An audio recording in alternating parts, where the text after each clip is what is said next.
పార్టీలో chairman vice chairman పదవుల కోసం కాంగ్రెస్ బీజేపీలు అక్రమ పొత్తు పెట్టుకున్నాయని మాజీ మంత్రి హరీష్ రావు ధ్వజమెత్తారు.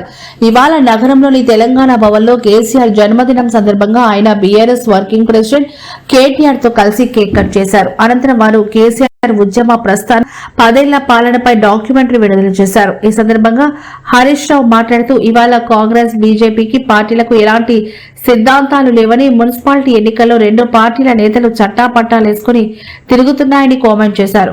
తెలంగాణ కోసం ఉద్యమ నేత కేసీఆర్ పదవులను గడ్డిపోచల్లో వదిలేశారని అన్నారు.